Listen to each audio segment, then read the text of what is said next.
For the past while, I've been making a conscious effort to simplify my life as much as possible. And the reason for that is I realized that as a general population, we are drowning in information but starving for wisdom.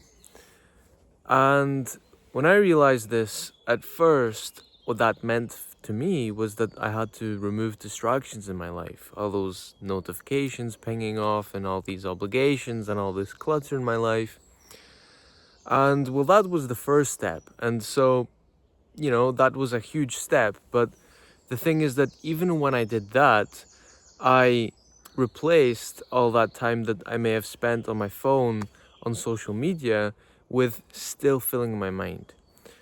And it was a good form of filling my mind because I was reading and listening to audiobooks. So once again, it's a huge step, don't get me wrong. But the thing is that as soon as I would finish my work, then, I would start reading, for example, or actually I would go outside on a walk and then plug in my earphones and listen to an audiobook, and then come back and then read a different book. Or maybe later in the day I'd be reading and then I would go outside on a walk and then plug in my earphones and listen to an audiobook, a different book. And eventually I came to realize that our minds are not just like a hard drive that we can fill. Instead, they're more like a muscle that we train. And just as muscles are best trained, obviously with actual physical work, our minds are best grown, or in other terms, learning is best done through action, through experience, rather than through passive absorption. And so, since then, I've tried to take a second step and simplify even more. And really, for me, this just means less is more.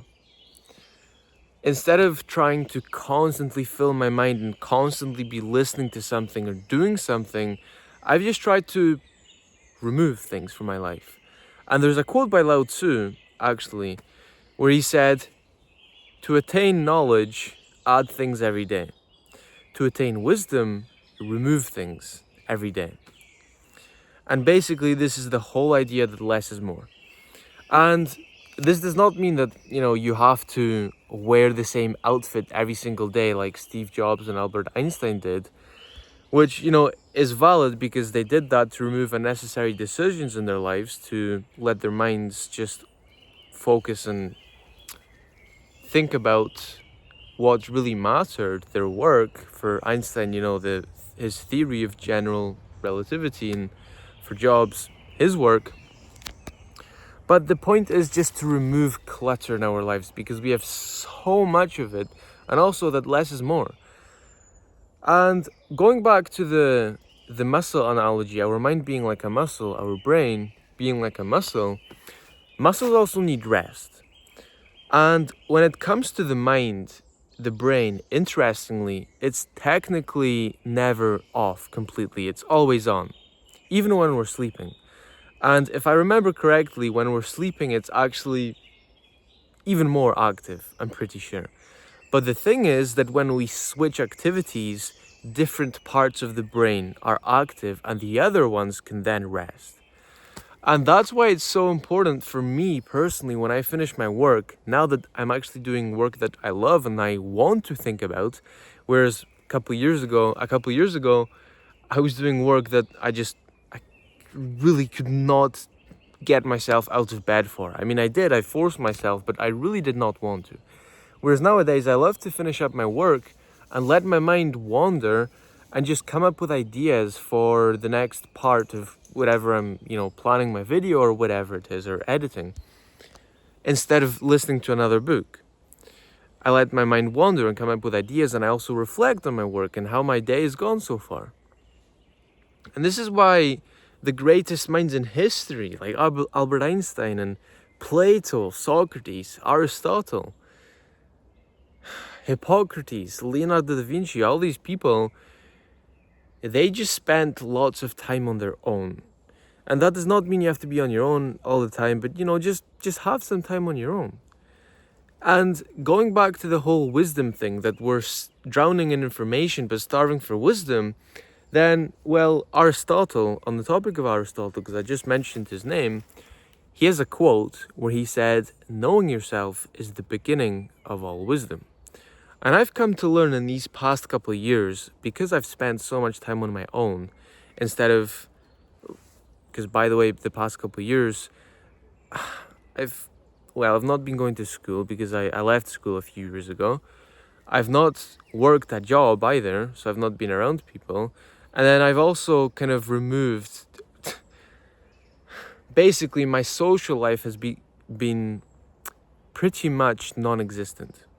So I've literally not been around people, and the only time I've been around people is when I go to the gym. And that's not something I'm proud of, because I'm actually an extrovert and I love being around people. But back then, I just thought that it was necessary. I just thought I had to put my head down, lock myself in my room, and just work and work and work. And thankfully, I've learned this lesson that it's not all about hustling and grinding. And I filmed other videos about this. But the point stands. I've spent a lot of time on my own.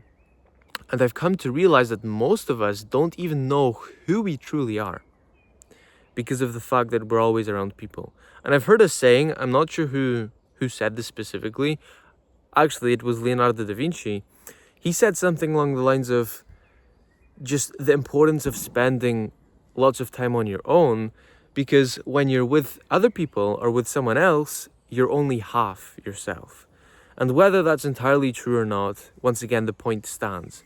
If we're not on our own and we don't make time to be ourselves and our own thoughts, then we don't even have time to know what is going on inside our own mind.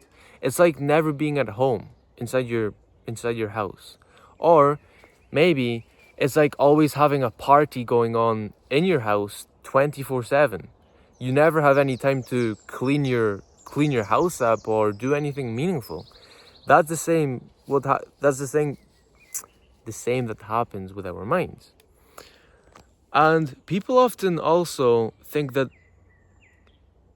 they're, for some reason, worse than these geniuses like Albert Einstein and Leonardo da Vinci, because we attribute the ability to come up with great ideas with genius.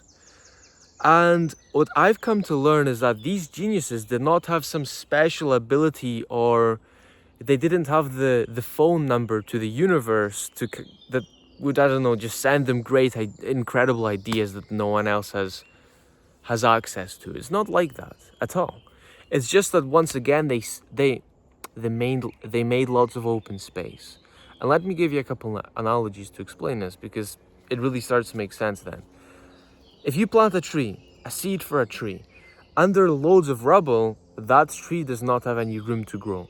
And that's what it's like having loads of clutter in our lives, loads of obligations, loads of distractions, loads of decisions to make. And equally, you also cannot add anything to an already full cup. So if your mind is already full, constantly teeming with things you don't truly care about, or, distractions, all these things, then no wonder we can't come up with great ideas. And going back to the quote that knowing yourself is the beginning of all wisdom, it's when we spend enough time on our own that we come to learn who we truly are. And, well, self-knowledge, as Aristotle said, knowing yourself is the beginning of all wisdom. So I really like how I actually just tied all that together, the beginning with the fact that we're drowning in information but starving for wisdom, with this ending that it's about removing, less is more. So with that, I wish you all the best, and I'm not saying to become a monk, because once again I'm an extrovert and I love being around people. It's just about not having so much clutter in our lives and just removing all the unnecessary stuff. And in fact, I have a saying that I say sometimes, which is, before you seek to add the extraordinary, remove the unnecessary. Or just remove the unnecessary before you seek to add the extraordinary. And it's true, before you can build a sky-high, incredible, beautiful tower, you have to build strong foundation, and before you can build a strong foundation, you have to remove the rubble that's, on the ground. And that's an analogy for self-knowledge being the foundation, and to gain self-knowledge, we have to remove the rubble, all the clutter in our lives. So reflect on that. Go sit on a walk, maybe in nature, like I'm right now, with no earphones, no phone, or your phone in airplane mode, or do not disturb, and just reflect, have a think about your life, and so on. All the best. Likewise, as always, I wish you all the best. Go out and do incredible things, and, well, remember, it's already there within you. Be mega. Ciao.